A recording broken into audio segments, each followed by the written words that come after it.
Ladies and gentlemen, good afternoon.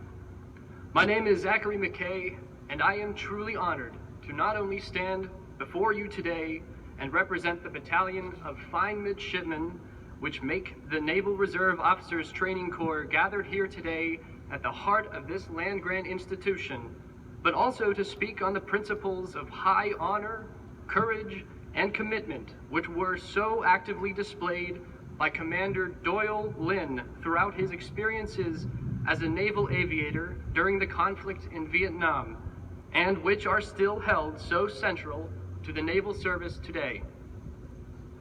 Doyle Wilmer Lynn was born on November 3rd, 1926 in Aliquippa, Pennsylvania, a mere 3 hours away from this very spot.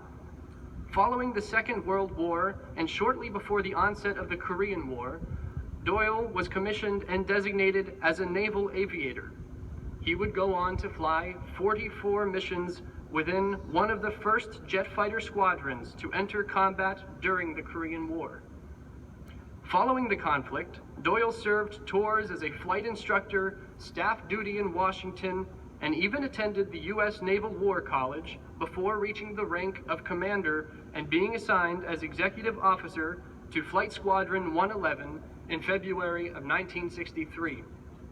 Beginning in May of 1964, Commander Lynn participated in many of the Navy's photo reconnaissance missions over central Laos, flying his F-8 Crusader in and out of Yankee Station, which was at this time positioned just outside the Gulf of Tonkin. Later that same month, Commander Lynn and other pilots began returning evidence of an increased buildup of anti-aircraft guns spread over the plain of Jars in central Laos, prompting President Lyndon B. Johnson to utilize joint Navy-Air Force operations in the name of armed reconnaissance. The name of this classified operation, made up of Navy and Air Force personnel, would later be revealed as Yankee Team. On one of these Yankee Team missions, Commander Lynn and his F-8 provided escort over the plain of Jars just as he had done many times before. To his surprise, an unmarked battery of anti-aircraft guns began firing at the squadron.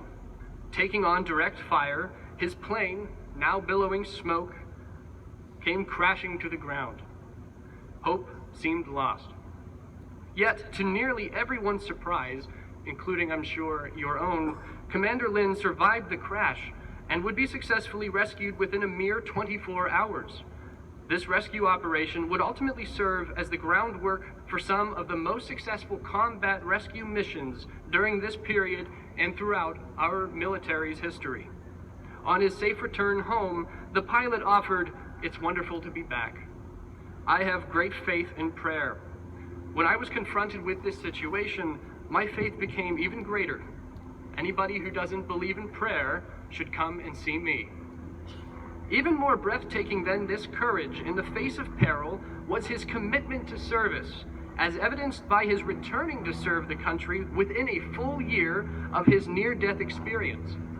He continued flying missions over North Vietnam until on May 27, 1965, he was again shot down near the city of Vinh. Hearts stopped, hoping to hear the news that a parachute had been located, or that communication had been established, or that perhaps Commander Lynn would give his friends and family just one more miracle. To the pain of a mournful nation, that parachute, that communication, that miracle never came. Commander Lynn's body was never recovered. On May 27, 1965, Commander Doyle Wilmer Lynn was officially listed as missing in action. Between 1964 and 1972, 83 F-8 Crusaders were either lost or destroyed by enemy fire. Another 109 required major rebuilding. 145 Crusader pilots were recovered, 57 were not. 20 of these pilots were captured and released.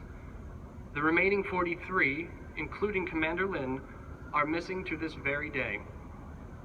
It is through stories like that of Commander Doyle Lynn that those of us in uniform, regardless of branch, regardless of designator, are reminded of the honor and bravery of those who have not only gone before us, but who are unable to return home to the country they swore to protect.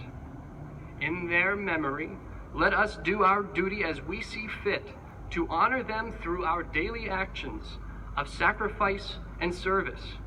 And let us remember that the eyes of our nation are always upon us. May God bless you. I would now like to introduce Cadet Daniel Euchre from the Air Force ROTC program.